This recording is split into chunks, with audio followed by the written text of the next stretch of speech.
बाबा जानी करवट लेकर हल्की सी आवाज में बोला, बेटा कल क्या मंगल होगा? गर्दन मोड़े बिन में बोला, बाबा कल तो बुध का दिन है। बाबा जानी सुन ना पाए, फिर से पूछा कल क्या दिन है? थोड़ी गर्दन मोड़ के मैंने लहजे में कुछ जहर मिलाकर मुंह को कान की सीध में लाकर धाड़ के बोला, बुध है बाबा, बुध है बाबा।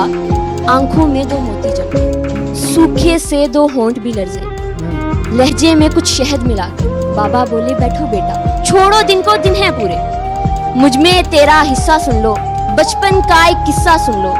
यही जगह थी, मैं था, तुम थे। तुमने पूछा रंग बिरंगी फूलों पर ये उड़ने वाली, इसका नाम बताओ बाबा।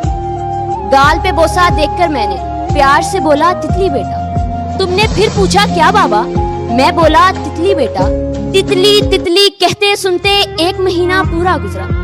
1 महीना पूछ के बेटा तितली कहना सीखा तुमने। हर एक नाम जो सीखा तुमने, कितनी बार वो पूछा तुमने। तेरे भी तो दांत नहीं थे, मेरे भी अब दांत नहीं है। बातें करते करते तू तो थक के मेरी गोद में सो जाता था। तेरे पास तो बाबा थे ना, मेरे पास तो बेटा है ना। बूढ़े से इस बच्चे के भी बाबा होते, पर मेरे पास तो बेटा है। तेरे पास तो बाबा थे ना, मेरे पास तो बेटा है।